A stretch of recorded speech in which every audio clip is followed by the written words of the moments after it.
Hey guys, in this video I'll be sharing my thoughts on the Wilson Blade 100 V9 and how it compares to its closest competitors. And at the end, my thoughts on how it compares to the V8.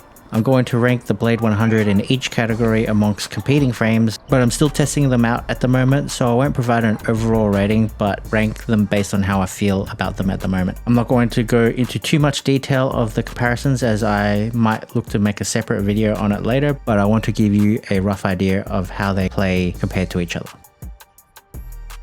Let's quickly run through the specs. The head size for the Blade 100 is obviously 100 square inches. The unstrung weight is only 300 grams. With strings added, that could be around 318 grams, depending on what string you use. The balance has gone from the V8 at 33.99 centimeters or 1 point headlight to 33 centimeters, which is now about 4 points headlight. At the same time, they've increased the average swing weight from around 314 to 322, but I'm a little skeptical of the listed specs they have had for the Blade 100 on multiple listings for the V8, as it listed the beam at 22.5mm constant beam, and the V9 seems to be listed at 22mm. I don't believe they actually changed anything here, but I could be wrong. Also, the stiffness rating on the websites were totally off, with the V8 showing around the 68 or 69 mark, which was where the 100L was listed to be, but the 100L is known to be a stiffer counterpart. They have seemed to fix that for the V9 listing, where they're rated at 60 RA stiffness.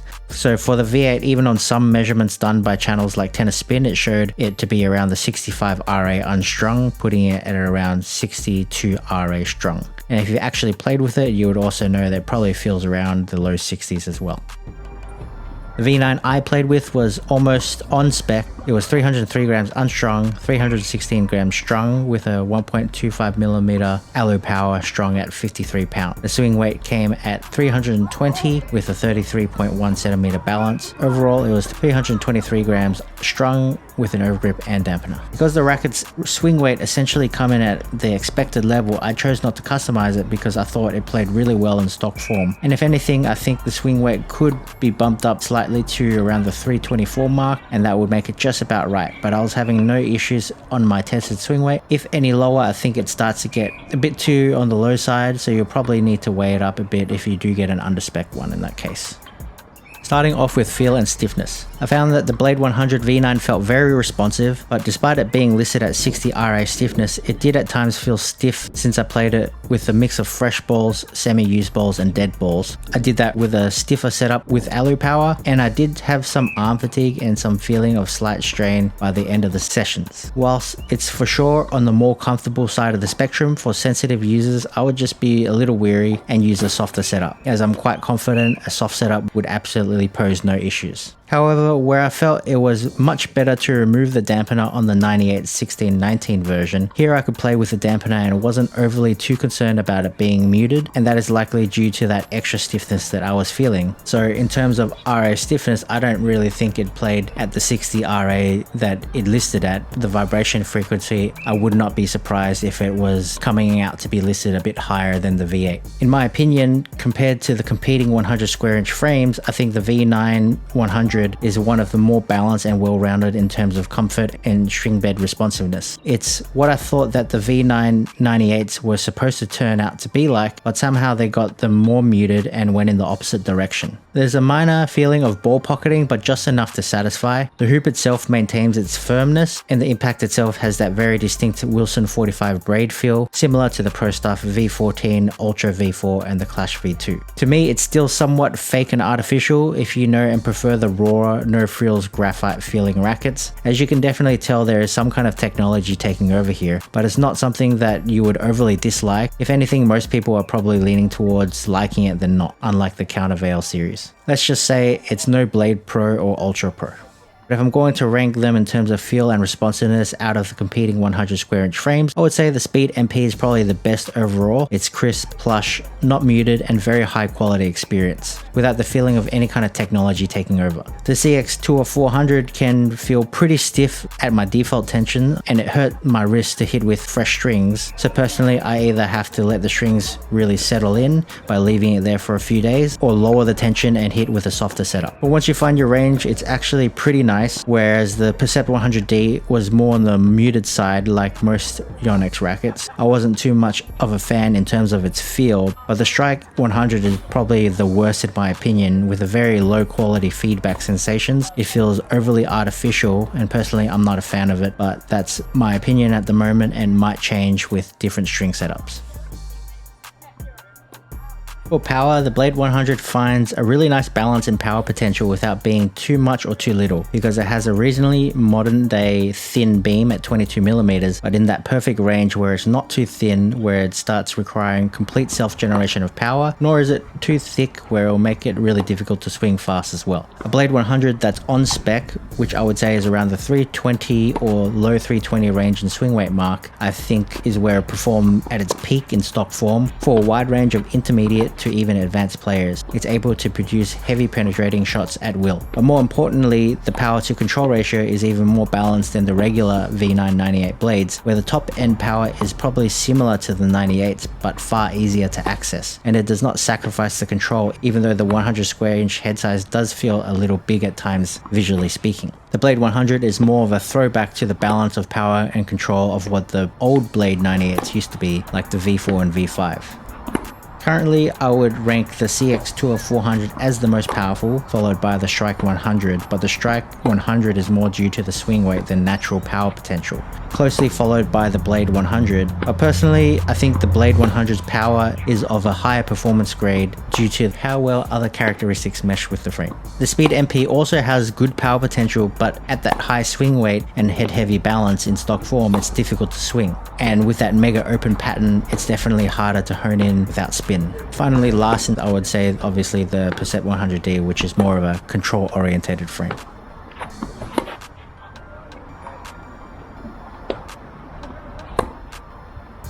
For maneuverability, I can't say it's the easiest swinging racket, where the 98s obviously still take the cake in this category with a 20.6mm beam, provided it falls within your swing weight range. But even though the Blade 100 is 2mm thicker, it is by no means terribly a slow moving racket, especially when the stock form is only 300 grams unstrung. With that extra 5 grams removed can make a huge difference sometimes depending on your swing style. The balance might be a little bit off-putting for some people along with the head size and beam thickness, but the low static weight makes up for that. Or better yet, if you do need to add weight, there's plenty of room to move without having to bring it into a considerably heavy range, which makes it perfect for a wide range of players and skill levels. I have read that some people found that they had issues with the one-hander, but for me I think it's an excellent racket for the one-hander. You don't need to overcomplicate your swing. Efficiency is king with the Blade 100. It will still allow you to drive through the ball, but also keep you ready to block, redirect and pick up low balls too. The forehand, I would say, is a little less easy for me to get around, just like the regular Blade 98, with handsy and whippy swings not going to be the best option to take, but a wide open racket face that plows through the ball is where you'll hit the cleanest. Getting too handsy for me personally resulted in less depth and effectiveness.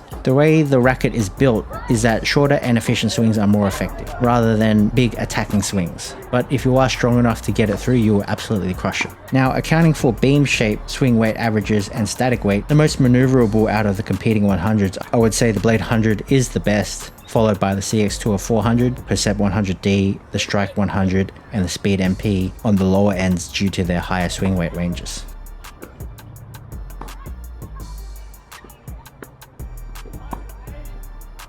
Control is the genesis of why this racket is a hidden powerhouse. Versatility is the name of the game. It's how all the characteristics mesh together in unison that makes this racket a real weapon. You have access to all shot types at your disposal, offensively or defensively. Its lightweight form is a key factor for maneuverability, which maximizes control in the form of timing and efficiency to allow you easily to meet the ball at the right contact point more easily, more often. Combine that with a high level of stability and forgiveness, you have a lot more freedom to work with, absorbing pace, chipping, slicing, blocking, redirecting. These are all shots that work very well both stationary or on the run. That means you can easily counterpunch heavy or deep balls by only using half swings and still produce an effective shot. It opens up your options because with the 98 you might be forced to take a bit more of an offensive or aggressive approach to your game style, but the Blade 100 allows you to stay patient and look for your openings because its stability and forgiveness provides you with that ease of use for enhanced defensive capabilities. Then when you want to put that extra effort into it, it then has true attacking precision that the stability and forgiveness allows your racket to hold steady when you're going for tighter targets, but also that high level of consistency at high pace without needing to worry that it's going to spray or act too wild.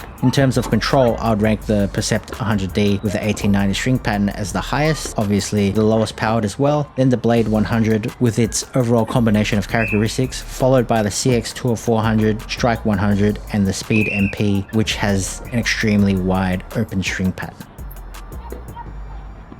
In the spin category, the string pattern is moderately open, but the outside mains don't extend too far out like a pure drive, for example. The launch angle is neither too low or too high, but when you really go for it, you can get some wicked low to the net trajectory to take time away from people. Because it is more forgiving and power is more accessible, when you really come underneath the ball, it is possible to get the ball to dip pretty hard. It's just that with boxy shaped throats, they are always going to be less efficient on vertical swing paths to generate topspin unless you have the right stroke for it. Therefore, a spin string would highly be welcome, and I don't think it would take anything away from the control for flat shots either. Most of the time you'll find that you're probably going to hit flat and low naturally with the Blade 100, even though there is spin there, but I can't say it's something that would be used predominantly unless for safety margin and defense. Spin potential would follow this order in my current experience, with the Speed MP generates a hell of a lot of spin. The CX 400 Tour probably has a better ball bite than the Strike 100, but you'd also be surprised at how much the Strike 100 can actually generate as well. But I would still say the Strike 100 prefers a flatter stroke style. And as mentioned in my Percept 100D review, there's actually some decent spin potential there, but a little harder to access. And that's much like the Blade 100, where there is spin potential, but it's just going to shine the best when you are attacking flat and aggressive. With the serve, it still takes after the regular 98 in many ways. It's just a little bigger, a little thicker, but it still moves through the air very nicely. You can really feel how much the racket plows through the ball. The heaviness that can be produced can really put a lot of pressure on your opponents. And while some of these serves that you see here that are half decent, I'm probably going only about 70% here, and there's still way more to give. Much like ground strokes, the power potential does not take away from the accuracy at all. It can be as pinpoint as you need it to be, and never too cumbersome that will cause you to be late or too tiring over time. On the contrary to ground strokes for spin, for serving, the kick serves were actually very impressive. As I mentioned, it does have access to spin, but it's just harder to come by, which I was quite surprised and impressed with the kick serve. I think it's a testament of how fast this beam shape can come through the air, allowing you to take an aggressive cut whilst you're in the right position and coming from the right angle. For serving, I would say the Blade 100 is the best by a noticeably significant margin. It's versatile, powerful, accurate. I put the CX Tour 400 second, but the stiffness of the frame in my default tension without a soft setup kind of bothers my elbow a little bit because it is a highly stiff racket. The Percept 100D is third, but I think it takes a little more technical skill to access its potential. You'll need very good serve technique, but it is a good serving racket if you can make it work. The Strike 100 is fourth, and it's only there because of the stock form ratings, but so far I found it pretty average. Finally, we have the Speed MP, and actually the Speed MP is a great serving racket, but the stock swing weight, head heavy balance, and thick beam is not a recipe that works well cohesively. With a leather grip, it's much better, that brings the balance to a more headlight position, but this ranking is in stock form only, so I would not give it high marks in this regard. For stability, at the right swing weight, the Blade 100 is mega stable. It's great for returning serves, whether you're chipping back a heavy first or taking an aggressive cut on second serves. As I said, it's the best to be efficient with your swing, so when you have a lack of time to set up, all you need to do is block or guide the ball back, and the Blade 100 can really do well in absorbing pace or returning it back to the opponent. It's that it comes in at only 300 grams, but the stability profile is fantastic. That's what makes it a real gem, because now you can use the lightness of the frame to get into position faster, but once you're there, the racket will still do some work for you, like you would find in some of the more heavy profile rackets like a Prestige Pro or RF97. You normally don't see a racket this light with this kind of stability and at this kind of low swing weight. Anything lower than 320 though, I would say you will likely need to add something, but 320 and above, depending on your preference of heaviness, works really well. I really didn't need to customize a single thing in stock form. Pound for pound in terms of stability, the Blade 100 is definitely first. The Percept 100D is second, very close by, but do remember that it does have 5 grams more in the unstrung weight, but also incredibly stable in stock form. Then you have the CX Tour 400, followed by the Strike 100 and the Speed MP. For forgiveness, this racket is highly forgiving, but not quite to the levels of something like the Speed or Gravity. It gives you the right amount where playing defensively works very well, and you can still be very effective even when you're playing a little bit behind on the point, where you never truly feel out of it. Why I say one-handers work really well on this racket is because I feel like I can always find a way to get around the backhand to hit through the shot, and less often that I'll need to opt for the slice, but it's still an option there if I need it to be. But because it's not overly forgiving, it still gives you that feeling of control and precision that you would normally find in a lot more control orientated rackets. So in terms of forgiveness, the Speed MP would be first because its wide open string pattern profile allows you to generate lots of spin from off-center contact. The Blade 100 is second, but it's more forgiving in a linear playstyle fashion. The top of the hoop, much like the 98, is still a bit of a dead spot more than not. Then I would rank the Strike 100 and the CX 400 Tour probably equally or interchangeable, and the Percept 100D last on the list as it generally has a moderate level of forgiveness, but a little bit less than you'd normally expect from these kinds of 100 square inch frames and this kind of beam width.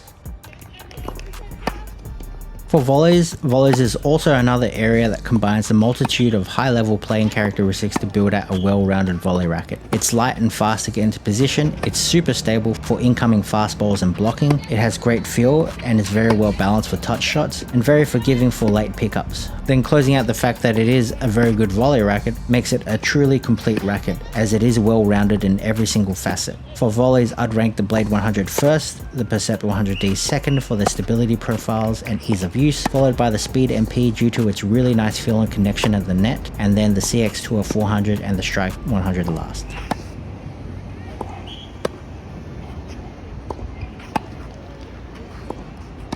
In terms of V8 comparisons of the Blade 100, the V8s I tested multiple times on different occasions were over-spec'd for what the average was, with a swing weight in the low to mid 320s. The last one that I tested was 324 swing weight, 32.8 centimeter balance, 326 grams strung with overgrip and dampener. The differences are somewhat minor and is more attributed to feel. In my opinion, the V8 comes in noticeably more comfortable overall, but also a bit more muted. The difference is that it gave me zero forearm strain or wrist issues, even with a super bagged out set of alu power. And for me, normally a string that's dead would cause me a lot of immediate problems, but here not even a twinge. Whilst the V9 definitely put some strain on me with the same and fresh set of strings, but like I said, I would opt in for a softer setup, which I would imagine would have no issues. If anything, I would say the V8 Blade 100 is closer to the V9 98 1820 in terms of feel that I described, which is more dampened, a bit more muted, but super plush and comfortable.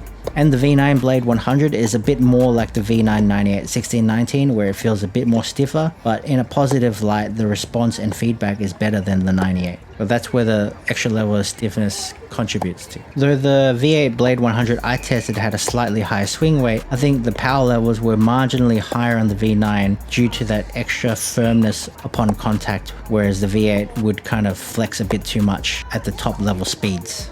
And not so much due to anything but the extra responsiveness and connection to the ball, I was a bit more confident to hit my shots that were much tighter and risky, as sometimes you can get a little bit lost with the V8 100 in terms of how plush it was overall. Stability and forgiveness levels are roughly the same, it's just that off-center hits were less straining on my arm with the V8. V8 was slightly more forgiving in that sense.